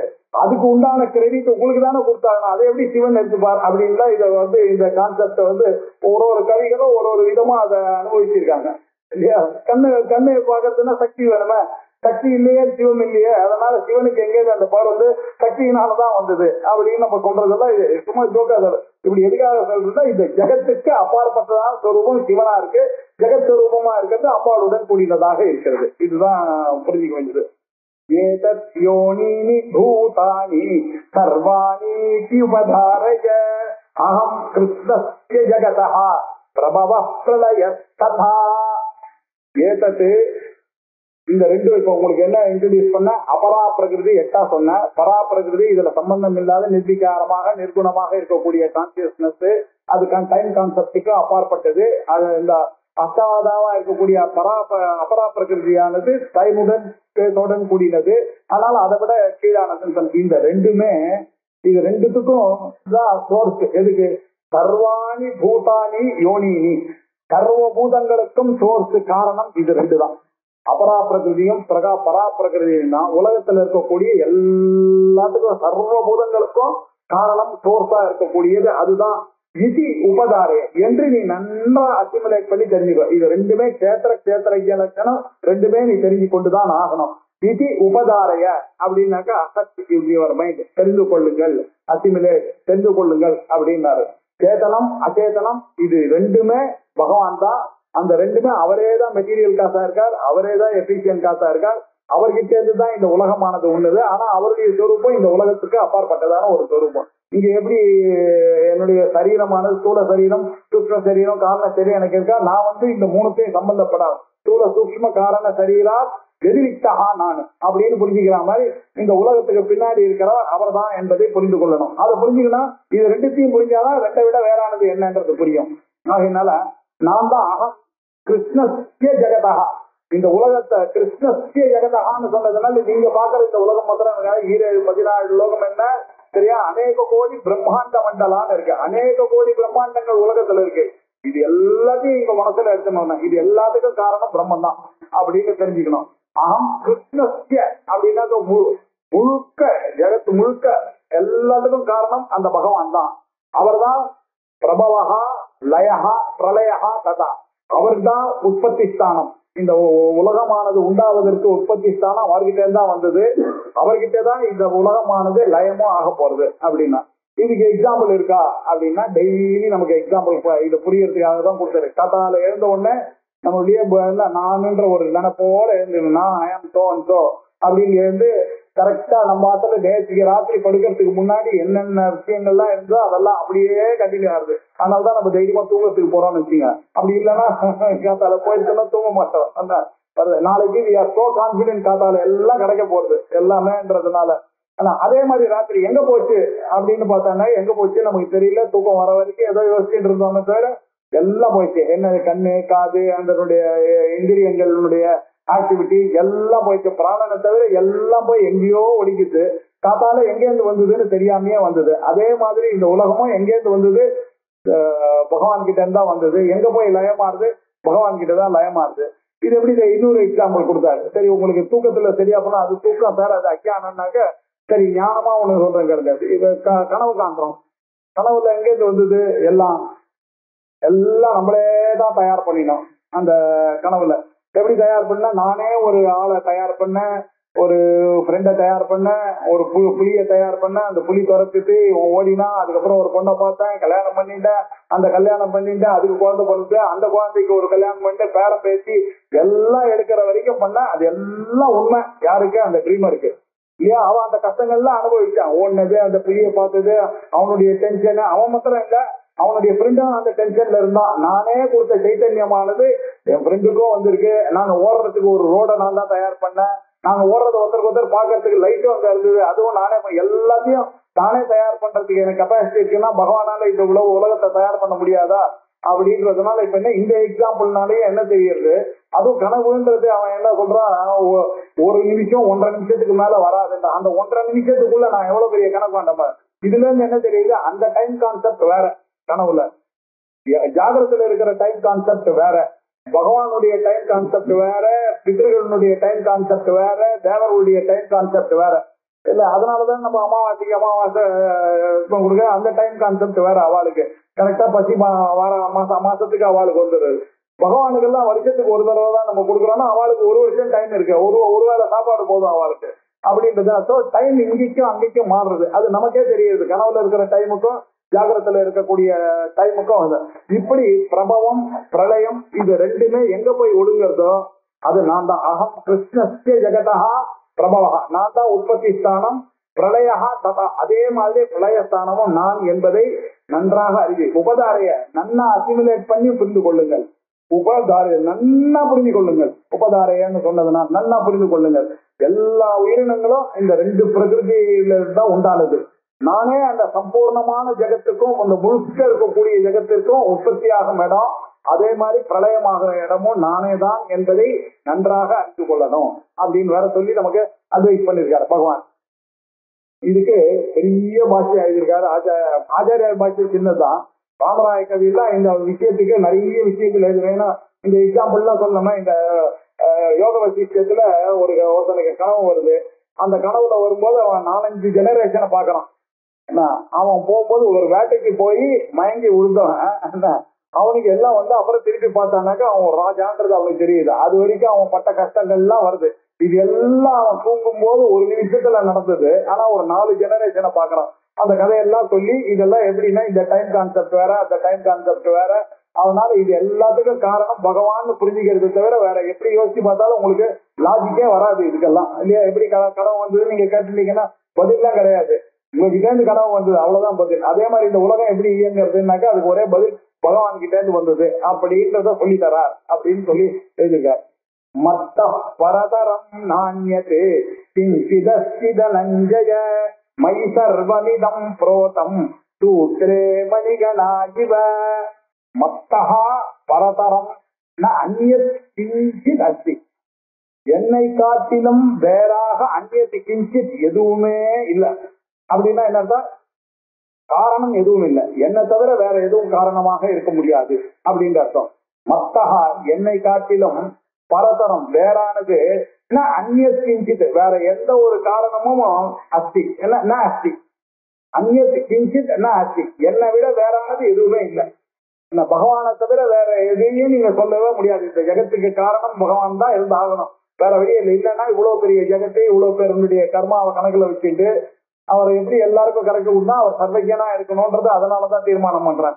அவருக்கு எல்லாமே தெரியுது, இன்னென்ன ஆளுக்கு இன்னென்ன செய்த கர்மாவுக்கு ஏத்த மாதிரி அவர் கொடுக்குறாரு அப்படின்னா இவாளுடைய விஷயங்கள் எல்லாத்தையும் அவர் கணக்குல வச்சுட்டு கொடுத்துட்டு இருக்காரு அப்படின்னா அவர் சர்வஜனா தான் இருக்கணும். அது மட்டும் இல்ல, இவ்வளவு பெரிய எத்தனையோ பேர் டெய்லி மாங்கொட்டையை வச்சு பொழிச்சுட்டு இருக்கா, அவங்க மாங்காய் கொடுக்குறாரு. அங்க வாழை ப்ரொடியூஸ் பண்றவனுக்கு வாழையை கொடுக்குறாரு, பயிர் ப்ரொடியூஸ் பண்றவன். இது எல்லாத்தையும் சேர்த்து கரெக்டா கொடுக்கணும்னாக்கா அவர் சர்வசக்திகனா இருக்கணும், சர்வஜனாகவும் இருக்கணும், அப்படின்றது ஆம்னி பொட்டன்டாவும் இருக்கணும், ஆம்னிசியன்டாகவும் இருக்கணும்ன்றதெல்லாம் இதை வச்சுதான் நம்ம சொல்றோம். அதனால இது என்ன, அதனால பகவானை தவிர வேற யாரும் இருக்கிறதுக்கான சான்ஸ் இல்ல. மத்த பலதரம்னா அந்நிய திங்கித பகவானை தவிர வேற யாரையும் நினைச்சு கூட பண்ண முடியாது. இதெல்லாம் நிறைய சாஸ்திரங்கள்ல பண்ணிருக்காங்க, விசாரம் பண்ணிருக்காங்க. இது ஒருவேளை நம்ம கிரகங்கள்லாம் காரணமா இருக்குமா இதுக்கு? அது கிரகமானது காரணமாக இருக்க முடியாது. ஏன் லோகபாலர்களை காரணமா சொல்லலாமே அப்படின்னு. ஜோதிஷ சாஸ்திரத்தெல்லாம் என்னுடைய கஷ்டங்களுக்கெல்லாம் காரணம் குரு தானே, என்னுடைய நன்மைக்கெல்லாம் காரணம் குரு, என்னுடைய தீமைக்கெல்லாம் காரணம், இப்படி எல்லாம் பண்ணா இது எல்லாத்துக்கும் சர்வஜத்துவத்தை எடுத்துன்னு வர முடியாது. நீ அந்த வேதாந்த பிரதிபாத்தியமான பிரம்மத்துக்கு மட்டும்தான் இந்த நாலேஜ் வரும்.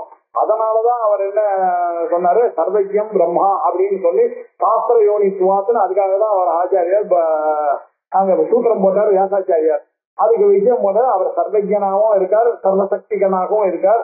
அவரை தவிர வேற யாரையும் இதுக்கு காரணம்னு சொல்றதுக்கு வழி இல்லாம இருக்கார் அப்படின்னு சொல்லக்கூடிய அந்த தத்துவத்தை ஒரே லைன்ல இங்க உபனிஷத் தத்துவத்தை அடக்கிட்டாரு கிருஷ்ண பரமாத்மா.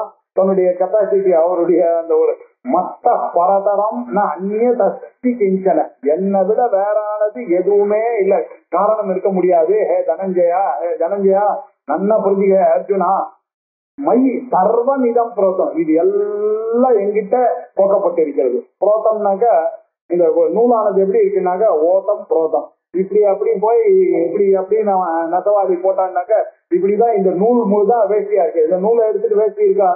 இல்ல. நூலை எடுத்துட்டு பாருங்க, இல்ல. தங்கத்தை எடுத்துட்டு மோதிரத்தை பார்க்க முடியுமா? கிடையாது. அதனால எல்லாத்துக்கும் காரணமா அந்த பிரம்மன் தான் இருக்கேன். இந்த உலகத்துல இருக்கக்கூடியது எல்லாம் மை எல்லாம் என்னிடம் சர்வமிதம் புரோதம், எல்லாம் என்னிடம் போக்கப்பட்டிருக்கிறது. எல்லாம் நான் இல்லாம அதெல்லாம் இல்லை. என்ன எடுத்தீங்கன்னா உலகமே இல்லை. அதனால எல்லாத்துலயும் ஊடுவெளி நான் போக்கப்பட்டிருக்கிறேன். புரோதம் எப்படின்னா சூத்திரே மணிகனாய, வெளியில பாத்தீங்கன்னா சூத்திரம் இருக்கு, அதுக்கு மேல பீட்ஸ் எல்லாம் இருக்கு. உங்களுக்கு அந்த சூத்திரம் தெரியவே இல்லை. அது இல்லாம இந்த பீட்ஸ் எல்லாம் நிக்குமா? அதெல்லாம் கீழே புத்து கீழே விழுந்துடும். அத மாதிரி இந்த உலகத்துல எல்லா காரியமும் நடக்கிறதுனா அவர் இங்க பல்கலமா இருந்துட்டு இருக்காரு. அவர் இல்லாம எதுவும் ஒரு காரியமும் இந்த உலகத்துல அவனின்றி ஒரு அணுவும் அசையாது இங்க அப்படின்னா அவர் சூத்திரத்திலேயே இருக்காரு. இதுல ஒரு பிரச்சனை வந்தது. இது எக்ஸாம்பிள் நல்லா தான் இருக்கு. சூத்திரம் வேற மணி வேற அப்படின்னு இருக்கு. இது ரெண்டு சொல்லணும் அப்படின்னாக்க சில ஆச்சாரியர் எல்லாம் என்ன பண்ணாருன்னா, நீங்க சூத்திரத்திலேயே முடி போட்டுட்டே வாங்க. அந்த முடிவாக போட்டுன்னு வந்தீங்கன்னா அது உள்ள இருக்கக்கூடிய சூத்திரம் தெரியாமே இருக்கு. எப்படி இதை வேஷ்டி மாதிரி நூலே தெரியாது உங்களுக்கு, வேஷ்டி மாதிரி. அப்படி சூத்திரே மணிகனா இவன. ஏன்னா ஆச்சாரியால் பார்க்க தீர்க்க தத்து படவத்து அப்படின்னு ஒரு இந்த துணி மாதிரி அப்படின்னு ஒரு எக்ஸாம்பிள் இது கொடுத்துட்டாரு.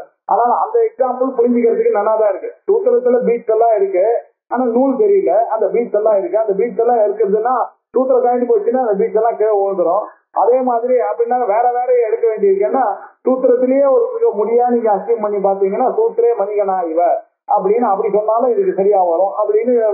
இதெல்லாம் வியாக்கியானம் கர்த்தாவுடைய சுவாரஸ்யத்துக்காக சொல்றது.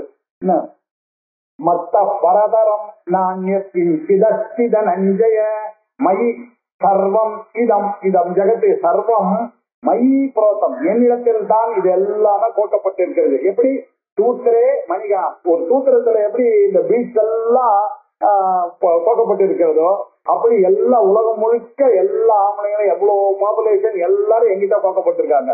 நான் இல்லைன்னாக்க எல்லாம் புத்து கீழே உள்ள வேண்டிதான். நான் இருக்கிறதுனாலதான் எல்லாரும் அவ காரியத்தை செய்துட்டு இருக்காத புரிஞ்சுக்கணும் அப்படின்றாரு. எப்படி ஒரு நாலேஜ் கொடுக்குறாரு பாருங்க. அந்த ஜெகத்காரணம் பிரம்மா. அப்பதான் ஈஸ்வரனுடைய கிரேட்னஸ் தெரியும். அப்பேற்பட்ட ஈஸ்வரன் யாரு இருக்குன்னா உங்ககிட்டயே இருக்காருன்னு சொன்னாதான் அதனுடைய மேக்னிடியூட் நமக்கு புரியும் அப்படின்னு சொல்றதுக்காக இப்படி சொல்லாரு. நீதான் ஈஸ்வரன்னாக்க நம்ம புரிஞ்சுக்கவே முடியாது. ஈஸ்வரன் தான் எல்லாத்துக்கும் காரணம்னு அவரை பத்தி பெரிய பில்டப் எல்லாம் கொடுத்துட்டு அது நீதான்னு அடுத்த 6வது சட்டத்துல போய் சொல்லணும். நானு அவருடைய கிரேட்னஸ் முழுக்க 6 சாப்டர்ல இப்ப சொல்லிட்டே வந்தா எவ்வளவு பெரிய ஒரு பகவான், அவரை பத்தி சொல்றதுக்கே பயமானா இருக்குன்னு நீங்க நினைக்கலாம். அப்படி நினைக்கும் போது நீதான் அதுன்னு சொன்னா அது எப்பேற்பட்ட சாக்கா இருக்குன்றத பார்க்கணும் நீங்க. தத்துவமசி அதுதான் அத்வைத்தருடைய சுவாரஸ்யம் அப்படி சொல்லிட்டு இருக்காரு. அவரை எப்படி இன்னும் கொஞ்சம் புரியுற மாதிரி சொல்லுங்க அப்படின்னா, இன்னும் கொஞ்சம் புரியுற மாதிரி சொல்றேன் பாருங்க. ரசோ ஹமப்து கௌந்தேய பிரபாஸ்மி சசி சூரியயோ பிரணவ சர்வ வேதேஷு சப்தக்கே பௌருஷம் ருஷு ரசோ அஹம் அப்து ஹே கௌந்தேய. நீங்க தண்ணி தண்ணின்னு நினைச்சிட்டு இருக்கீங்களே, அதுல ஒரு சுவை இருக்கு. அதனாலதானே தண்ணி வேகமா போய் தாகமா போய் போன உடனே அதுல ஒரு சுவை இருக்கிறதுனால தண்ணி குடிக்கலாம். இன்ஃபேக்ட் அந்த தண்ணின்றது வந்து எல்லா சுவைக்கும் ஒரு உபச்சாரமா சொல்றது. எல்லா சுவையும் தண்ணியினாலதான் வருது. இதுக்கெல்லாம் காரணமும் வருண பகவான் தான் காரணமா இருக்காரு. அவர் என்ன பண்றாரு, இந்த நாக்குல சுவைன்னு நமக்கு வரணும்னா வருணன் தான் அதுக்கு அதிதேவதையா இருக்காரு என்னுடைய நாக்குக்கு. அவரால்தான் என்னுடைய நாக்குல இந்த சுவையை அறிய முடிகிறது. இப்படி என்னுடைய நாக்குல சுவையை அறிவதற்காக இருக்கக்கூடிய தெய்வ சுரூபமாகவும் அவர் இருக்கார். அவர் எப்படி இருக்காருன்னா, இந்த தண்ணியில அவர் தான் சாரமான, நீரினுடைய சாரமான தத்துவம் என்ன, அது அந்த ரசம், அந்த டேஸ்ட் தான் நானு அப்படின்னா. இப்படி ஒவ்வொன்றுத்தையும் புரிப்பீங்க. அதே மாதிரி அக்னி எரியுது, சூரியன் ஒளிக்கிறாருனாக்கா அந்த ஒளி என்ன, அதுதான் நானு. பிரபா அக்னி சசி சூரிய, அந்த சந்திரன் சூரியன் கிட்ட இருக்கக்கூடிய ஒரு பிரப ஒண்ணு இருக்க ஒரு ஒளி, அந்த ஒளி யாரு, அது நான் அகமஸ்மி, நான் தான் அந்த ஒளி. இப்படி புரிஞ்சீங்க. எல்லாத்துலயும் இருக்கக்கூடிய சாரம் என்ன, பகவான் தான். அதே மாதிரி உலகத்துல இருக்கக்கூடிய பொருள்கள் எல்லாத்துக்கும் சாரம் பகவான் தான். உங்ககிட்ட இருக்கிற சாரமும் அவர் தான், எங்கிட்ட இருக்கிற சாரமும் அவர் தான், இவர்கிட்ட இருக்கிற சாரமும் தான். இப்படி பார்த்தாதான் மயி சர்வாணி பூதானி, அப்பதான் உலகத்துல அவரை பார்க்க முடியும் எல்லாத்துலயும். அப்படி பார்த்தாதான் இரண்டற்ற பாவம் வரும். நானே என்ன பார்க்க முடியும் எல்லார்கிட்ட. எப்ப பாக்குறேன்னா அப்பதான் காமம், குரோதம், லோபம், மோகம் அதெல்லாம் வராது. அதனால இதே விஷயத்த முதல்ல சொல்லியிருக்காரு இவரு. சண்டாளனா இருந்தாலும் சரி, திஜனா இருந்தாலும் சரி, அவங்ககிட்ட அந்த சமபாவம் இருக்கணும். வித்யா வினய சம்பன்னே பிராமணோ கலிஹஸ்தினி அப்படின்லாம் சமபுத்தியை பத்தி இவர் சொல்லியிருக்காரு. இந்த சமபுத்தியில இப்படி புரிஞ்சுக்கணும் நீங்க. அது ஒளிக்கிறதுன்னா அர்த்தம், அந்த ஒளியா இருக்கிறவர் யாரு, பகவான் தான். ரசோகம் அப்து, அந்த அப்புக்களில் அப்படின்னா அப்து, அது வியாகரணத்தினால அப்து, தண்ணீர்களில் ரசமாக இருப்பது யாரு, நான் தான் அகம். சசி சூரியயோகோ அக்னி, சசி சூரியன் மின்னல் அக்னி எல்லாத்தையும் சேர்த்துக்கலாம். இது எல்லாத்திலையும் இருக்கக்கூடிய பிரபா ஒண்ணு இருக்கும் இல்லையா, அதுல இருக்கக்கூடிய அந்த ஒளியானது இருக்க, அந்த ஒளிதான் அகம் அக்னி. பிரணவஹா சர்வ வேதேஷு, வேதங்கள்லாம் ரொம்ப வசதியா சொல்லிட்டு இருக்கிறது. சர்வே வேதா யத்பதம் மாமனந்தி தபாம்சி சர்வாணி ஜெயத்வதந்தி எதிஷ்டந்தோ பிரம்மச்சரியம் சரந்தி தத்தே பதம் சங்கிரஹேண பிரவீமி ஓம் இத்யேததே அப்படின்னு நச்சிகேதனுக்கு யமதர்மராஜா சொன்னார். உலகத்துல சர்வே வேதாகா, உலகத்துல எவ்வளவோ சாக்கைகள் இருக்கு. அனந்த வேதாக வந்து அனந்தாவை வேதாக அனந்தமா இருக்கு. எல்லா சாகையிலும் நமக்கு என்னமோ இப்ப 4 தான் கிடைச்சிருக்கு. அதுக்கு சாகம் சாமம் அப்படி கிடைச்சிருக்கு. அந்த எஜ்ஜவிலையும் நமக்கு கிடைச்சிருக்கு. தைத்திரிய சாகம் ஒண்ணுதான் கிடைச்சிருக்கு. அதுலயும் கட்ட சாகையில ஒரே ஒரு பிரச்சனை தான் கிடைச்சிருக்கு நமக்கு. இவ்வளவு அனந்தமா இருக்கக்கூடிய சாகைகள்ல இருக்கக்கூடிய வேதம் என்ன, எதிர்வேதம் என்ன, ருக்வேதம் என்ன, சாமவேதம் என்ன, அதர்வ வேதம் என்ன, இப்படி 1180 சாகைகள் இருக்கக்கூடியது இருக்கு. 1180 சாகைகள்லயும் என்னையா சாரம் அப்படின்னா ஒண்ணுதான் சாரம். சர்வே வேதாக எப்பதம் மாமனதி, எந்த பதத்தை சொல்றதுக்காக வந்தது தெரியுமா, பிரம்மத்தை சொல்றதுக்காக தான் வந்தது. 1180 சாகையும் எல்லாம் ஒரு சாகை படிக்கிறதுக்கே 15 வருஷம் ஆறுதுன்னாக்கா 1180 சாகையும் படிப்புக்கெல்லாம் எது பராகாஷ்டன்னு பார்த்தா அந்த வேதத்துல இருக்கக்கூடிய அந்த பிரம்மத்தை ஓங்கார ரூபமாக சொல்லுவதற்காக தான். சர்வே வேதாக எப்பதம் ஆமனந்தி, எதை சொல்வதற்காக வந்ததோ. தபான்சி சர்வாணி, எல்லாரும் தபஸ் பண்ணி படிச்சுட்டு எல்லாரும் எல்லாம் ஓடிட்டு இருக்காமா இந்த உலகத்துல. பெரியவாள்லாம் எல்லா ஞானிகள்லாம் எதுக்காக சுத்திட்டு இருக்காங்க, அதை தெரிஞ்சுக்கிறதுக்காக தான் சுத்திட்டு இருக்காங்க. தபான்சி சர்வாணிக்கு எத்வதந்தி எதிஷ்டந்தோ பிரம்மச்சரியம் தருதி, எதை ஆசைப்பட்டு கொண்டு எல்லாரும் இந்த வேதாந்தத்துக்கு ஓடி வந்து டைத்தை வேஸ்ட் பண்ணிட்டு படிச்ச எதிஷ்டந்தோ பிரம்மச்சரியம் தருதி, இந்த பிரம்மத்தை ஒட்டின இந்த வாழ்க்கை அமைத்துக் கொள்கிறார்கள். ஆச்சரத்தி பிரம்மத்தை ஒட்டி ஆச்சரித்து பிரம்மச்சாரி அப்படி புரிஞ்சுக்கணும். எதை எதிர்த்தோ பிரம்மச்சரியம் தரந்தி தத்து, அதை உனக்கு பதம் சங்கிரஹேன ரொம்ப பிரீஃபா பிரவீனி சொல்கிறேன். அது என்ன தெரியுமா, ஓம் அப்படின்னா அந்த ஓங்காரமா இருக்கக்கூடியது யாரு, நான் தான் அது, பிரம்மன் தான் அது அப்படின்னு நீங்க சொன்னார். பிரணவஹா சர்வ வேதேஷு, எல்லா வேதங்களுக்கும் சாரமானது எது? ஓம். அதுதான் நான். அது எப்படி ஆகாசத்துல எப்படி சப்தமா இருந்ததோ அதை கண்டுபிடிச்சுதானே ரிஷிகள்லாம் நமக்கு அந்த வேதம் கொடுத்தாரு. அந்த சப்தஸ்வரூபமாக ஓங்கார ஸ்வரூபமாக இருக்கிறது நான் தான். ரசத்துல எப்படி டேஸ்டா நான் இருக்கேனோ, ஒளியா எப்படி அக்னிலையும் சக்தி சூரியத்திலையும் இருக்கேனோ, அப்படி சர்வ வேதங்களும் பிரணவாக சப்தமாக ஆகாசத்துல நான் இருந்து கொண்டிருக்கிறேன். ஆகாசத்துல சப்தம் மாதிரி இருந்து கொண்டிருக்காரு. ஏன்னா இந்த சர்வ வேதத்துல பிரணவம் இருக்குன்றது நமக்கு எப்படி தெரியும்? ஆகாசத்துல இருந்து இந்த ரிஷிகள் எல்லாம் பார்த்து அதை நமக்கு கொடுத்ததுனாலதான் தெரியும். அதுல சப்தமா இருக்கிறது யாரு? நான் தான். சப்தஹா கே, அந்த ஆகாசத்துல சப்தமாக நான் தான் இருக்கிறேன். பௌருஷம் ரிஷு, நரர்கள் எல்லாம் ஆண்மையாக நான் இருக்கிறேன் அப்படின்னாரு. இந்த இடத்துல ஏன் ஆண மாத்திரம் எடுக்கிறார் அப்படின்னு சந்தேகம். இந்த இடத்துல ஆண்ன்ற அவர் மீன் பண்றது என்ன? உலகத்துல 3 வர்க்கம் தான் இருக்கு. ஆண் வர்க்கம் இருக்கு, பெண் வர்க்கம் இருக்கு, நபும்சக வர்க்கம் இருக்கு. இது 3த்துல பலம்னு வந்ததுன்னா யாருக்கு வரும்? ஆண் வர்க்கத்துக்கு தான் பலம். ஆகையினால நிச்சய பலம்னு ஒரு ஒரு ஒரு புலோல சொல்றேன். அது நம்ம பிரிச்சு எல்லாம் பார்க்க வேண்டிய அவசியம் கிடையாது. அவர் என்ன ரிஷு பௌருஷம்னாக்கா ஆண்மையாக இருக்கிறேன் அப்படின்னாக்கா, லேடிஸ் கிட்ட இருக்காங்கனாக்க அவங்களுடைய சக்தியா இருக்கிறாரு அப்படி புரிஞ்சுக்கணும் நம்ம. இது தனியா அப்படின்னு ரிஷு சொன்னதுனால ஆண்மை பௌருஷம்னு சொன்னதுனால அப்படின்னு இல்லை.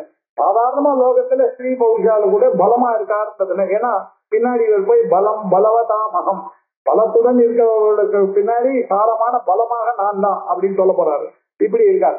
அதனால ஆண்மையாக அவர் வீரியமாக அவர் இருந்து கொண்டிருக்கிறார். எல்லாரும் பின்னாடியும் வீரியமாக சாரமாக இருந்து கொண்டிருக்கிறார். ரசோஹமஸ்து கௌந்தேய பிரபாத்தி சர்ஷி சூரியயோ. சசினாக்க சந்திரன், சூரியன். சசி சூரியனா சந்திர சூரியன். பிரணவ சர்வ வேதேஷு சப்தக்கே பௌருஷம் ரிஷு. ரிஷுகள் நரர்களுக்குள்ள, ரிஷுனா நரர்களுக்குள்ள ஆண்மையாக நான் இருக்கிறேன் அப்படின்னாரு. புண்ணியோ கந்த பிருதிவ்யா. நீங்க பாருங்க, ரசம் வந்துருச்சு, பிரபா வந்துட்டு, சக்ஷஸ் வந்துருச்சு இல்லையா? நம்ம என்ன கண் காது மூக்கு நாக்கு செடியில வரக்கூடியது எல்லாம் அதுல ஒன்னே ஒண்ணு மூக்கு இன்னும் வரல, கந்தம் இன்னும் வரலையா? அது யாருக்கு சேர்ந்தது? பூமிக்கு சேர்ந்தது தான் கந்தம்.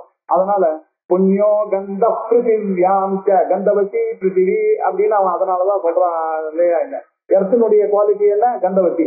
என்ன இதனுடைய குவாலிட்டி, பயனுடைய குவாலிட்டி என்ன? ஃபார்ம், ரூபம் தான் குவாலிட்டி. தண்ணீருடைய குவாலிட்டி என்ன? டேஸ்ட். ஆகாசத்தினுடைய குவாலிட்டி என்ன? சப்தம். இப்படி எல்லாம் சொன்னாரு. என்ன இப்ப அடுத்தது புண்ணியோ கந்த பிருத்திவியாம் தேஜஸ்சாஸ்மி பாவதௌ ஜீவனம் சர்வபூதேஷு தபஸ்சாஸ்மி தபஸ்விஷு. எல்லாரும் என்ன தெரியறதுக்காக எல்லாரும் தபஸ் பண்ணிட்டு இருக்காங்க. அவெல்லாம் அந்த அவ பண்ற அந்த வீரியமான அந்த தபஸாதான் நான் இருக்கேன். தபஸ்விஷு தபஸ்சாஸ்மி, தபமாக சாரமான தபமாக, தபம் செய்பவர்களுடைய சாரமான தவமாக நான் தான் இருக்கிறேன். ஜீவனம் சர்வபூதேஷு, எல்லா உயிரினங்களுக்குள் உயிராக நான் தான் இருக்கிறேன். எல்லாம் நான் இல்லைன்னாக்கா அவன் இல்லையே. ஆக நான் தான் எல்லா உயிரினங்களும் இருக்கேன். எல்லாருடைய உயிர்லயும் அந்த எறும்புலையும் இருக்கக்கூடியது அவர் என்ன அங்குஷ்ட மாத்திர புருஷா, அங்குஷ்ட மாத்திரமா இருந்து கொண்டிருக்கார். நம்ம உட்காரும் போது நம்மளுடைய உடம்புக்கு நடுவுல அங்குஷ்ட மாத்திரம் இருக்கார், இந்த சைஸுக்கு ஏத்த மாதிரி. அதே மாதிரி அந்தந்த ஜீவன் பாக்டீரியாக்கு அதை பிடிக்கப்பட்ட அது உள்ள ஒரு அங்குஷ்டம், அதுக்கு ப்ரொபோர்ஷனேட்டா நீங்க பார்த்தா அதுவும் பகவானாதான் இருக்கார் அப்படின்னு சொல்ல போறார். இப்படி சர்வபூதேஷு ஜீவனமாக அந்த பகவான் தான் இருக்கார். பிருத்திவிக்கு முழுக்க கந்தமான இருக்கிற மண்ணுல இருக்கக்கூடிய சாரமா இருக்கக்கூடியது மனசு, மனம். ஏன் புண்ணியம் அப்படின்னு சொன்னா நறுமணம்னு சொல்றதுக்காக சொல்லும் பொழுது என்ன நறுமணம் தான் ஒரிஜினலா இருக்கு. அது கூட வேற ஏதாவது கலக்கிறதுனாலதான் அந்த மனம் போறதே தவிர ஒரிஜினல். அதனாலதான் இந்த நக்கீரர் ப்ராப்ளம் எல்லாம் வந்துடுவாங்க. பெண்களுக்கு இயற்கையிலேயே மனம் இருக்கா அப்படின்னு கேட்டா அல்லவே இல்லைன்டா நக்கீரர். இங்க நம்ம என்ன சொல்றோம் சாஸ்திரத்துல அதுக்கெல்லாம் பதில் இருக்குப்பா. கந்தவதி பிருத்திவியை சொன்னதே அம்பாள். என்ன இந்த பிருத்திவிக்கு கந்தத்துவத்தை கொடுக்கறதே அம்பாள். அடிவா அந்த அம்பாளை புரிஞ்சிக்காம அந்த அம்பாளுக்கு சக்தி கிடையாது, பூனாலதான் வருதுன்னு சொன்னான்றதுதான் அங்க. அது யாரும் சொல்ல முடியாது, சொன்னா யாருக்கும் புரியாதுன்னு அதனால சொல்லல. ஆனா நமக்கு ஆன்சர் தெரியும், கந்தவதி பிருத்திவி. அதனாலதான் அம்பாள் தான் கந்தத்தையே தயார் பண்ணினவாள். அவளுக்கு போய் வேதனை பூனாலதான் வருதுன்னு சொன்னா எப்படி? பூக்கு வாசனை எங்கேருந்து வந்தது? அம்பாள்னாலதானே வந்தது, பிருத்திவில இருந்து. அப்படின்றதுதான் அதுக்கு பதில் அங்க. இப்படி புண்ணிய கந்தகா நறுமணம் பிருத்திவியாம் தேஜஸ்தாஸ்தி விபாவச. விபாவசு அப்படின்னு ஒரு பேரு அக்னிக்கு. அக்னி விபாவத்துன்றது அமரத்துல அக்னிக்கு பேரு. அக்னியில தேஜஸாக இருக்கிறேன், நெருப்புல ஒளியாக இருக்கக்கூடியது நான் தான், பிருத்திவியில கந்தமா இருக்கக்கூடியது நான் தான் அப்படின்னார். அப்புறம் சர்வபூதங்களுக்குள்ள ஜீவனமாக இருக்கிறது நான் தான், தபஸ்விகள்லாம் பண்ணக்கூடிய சாரமான அந்த தபசா இருக்கிறதும் நான் தான். பீஜம் மாம் சர்வபூதானாம் வித்தி பார்த்த சனாதனம் புத்திர் புத்திமதாம் அஸ்மி தேஜஸ் தேஜஸ்வினாம் அகம். பீஜம் அப்படின்னா அந்த பீஜத்தை போட்டீங்கன்னா அதுல இருந்து ஒரு முளை வருது. யார் பண்ணது? நீங்க தண்ணி நீங்க வச்சது பீஜம், ஊட்டினது தண்ணி. அது மேல ஒரு கல்லோ இல்லோ வைக்காத வரைக்கும் அதை வச்சு வெளியில ஊத்திட்டாங்கன்னா வராது, அது வேற விஷயம். அதை வச்சு பீஜத்தையும் வச்சு தண்ணியும் ஊத்தியாச்சுன்னா அதுல இருந்து வரதுக்கு காரணம் நீங்களா நானா? யாரும் கிடையாது இல்லையா? அப்படின்னா என்ன? நான் தான் காரணம். பீஜம் மாம் சர்வபூதானம், எல்லாருக்கும் பீஜமா இருக்கேன் அப்படின்னா பிரலோக காரணமாக எல்லாரும் உற்பத்தி ஆகிறதுக்கு காரணமா நான் இருக்கேன். நான் அங்க அஸ்தின்னு உள்ள போந்தாதான் ஜாயத்தே வர்த்தத்தை விபரீனமத்தே அவசியத்தை இதெல்லாம் உங்க சயின்ஸ் ஹெல்ப் பண்ணும். ஆனா அந்த உயிர் வருதுன்றது மாத்திரம் யார் கையிலயும் எந்த அப்பா அம்மா கையிலயும் இல்லை, நான் வரணும் அங்க. அதனாலதான் இறைவன் கொடுத்த வரணும்னு நம்ம சொல்றோம். அது இதெல்லாம் வச்சுட்டுதான் நான் தான் பீஜமா இருக்கேன். எல்லா பூதங்களும் வரணும்னாக்க உண்டாகணும், நீங்க உண்டாகணும், நான் இருக்கேன்னா பகவான் வரணும். அதுதான் அந்த சிம்பிள் லாஜிக். அது எல்லாரும் உயிரோட இருக்கணும், அது பின்னாடி பகவான் வரணும். அதை விட்டுட்டு நம்ம இதை பார்க்காம இவன் பிராமணன், இவன் சூத்திரன், இவன் நல்லவன், இவன் கெட்டவன், இவன் ஸ்ரீ, இப்படி எல்லாம் பாக்குறான். இந்த சாரத்தை புரிஞ்சுட்டாலும் வச்சுங்க, கீதையை படிச்சாதான் எல்லாரையும் பகவானா பார்க்க முடியும் நம்ம. அதுக்குதான் இந்த ட்ரைனிங் கூட. பீஜம் மாம் சர்வபூதானம், சர்வபூதங்களுக்கு பிரரோக காரணம் நான் என்று அறிந்து கொள். ஹே வித்தி, ஹே பார்த்தா, பிரதையினுடைய பிள்ளைய, பிரதான குந்தியினுடைய பிள்ளைய பார்த்துக்கொள், நான் எப்படி இருக்கேன். அதனால எல்லாருக்கும் இருக்குன்றதுனால போயிட்டு வரேன். நான் எப்போதும் இருந்துட்டே இப்ப இந்த உலகத்தை நிரந்தரமா நான் தான் சனாதனமா இருந்து கொண்டே இருக்கிறேன். புத்திமதாம் அப்படி நான் எப்படி இருக்கேன்னாக்க விவேக சக்தியாக இருக்க அந்த கரணத்துல நான் தான்.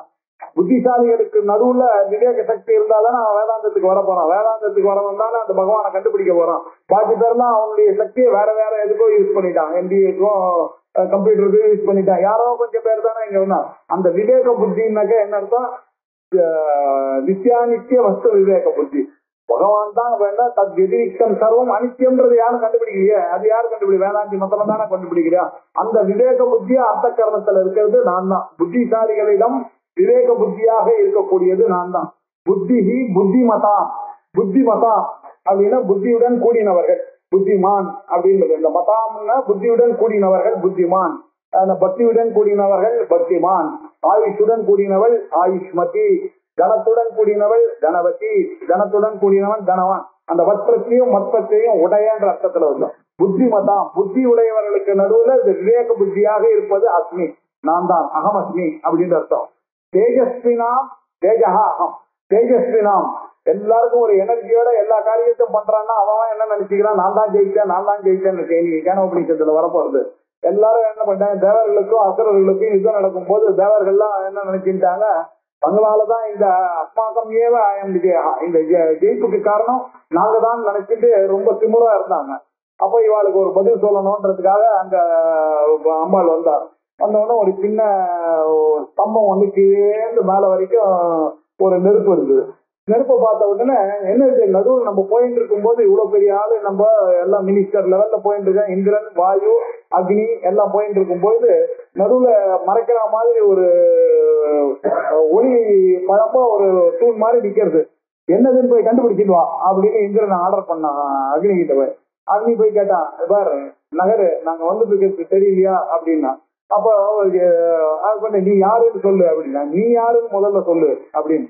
நான் அக்னின்னு பேரு, ஜாதவேதஸ்ன்னு பேரு, எனக்கு தெரியாதவே இல்லைங்க. அப்படியா, வாட்டிடணும் அப்படின்னு கேட்டது. இங்கீரியம் அப்படின்னு. அதுவா, நான் எதை வேணும்னாலும் உலகத்துல எரிப்பேன் அப்படின்னு. அப்படியா, எல்லாத்தையுமே எரிப்பியானா? அக்னியினுடைய பவர் என்ன? எனக்கு பேரு அனந்தன்னு பேரு, எதை நீ கொடுத்தாலும் நான் எரிப்பேன் அப்படியா. அப்படியா, இந்த புல்ல எரி பார்ப்போம் அப்படின்னு ஒரு புல்ல போட்டுது. அவர் ரொம்ப கோபமா எல்லா வெயிட்டையும் வச்சு போட்டு பார்த்தா அது எரிக்கவே முடியல. கொஞ்சம் பயம் வந்துருச்சு, என்னடா இது என்னதுன்னு தெரியலையே. அதை திரும்பி வந்துட்டாரு. போனேன், கேட்டேன், ஏதந்தாக அப்படின்னு சொல்லி இதை எரிக்க சொன்னா என்னால எரிக்க முடியல, அதனால திரும்பி வந்துட்டேன். பார்த்து இந்திரன் சிரிச்சாரான். என்ன மினிஸ்டர் இவன், வாயு இருக்கா பாருங்க, அவர் எதை வேணாலும் எழுப்பார், அவரால் முடியாது இல்லை. வாயு நீ போய் கவனிச்சுட்டு வா, யூ டீச் தம் லெசன் அவர் போய் கேட்டார்.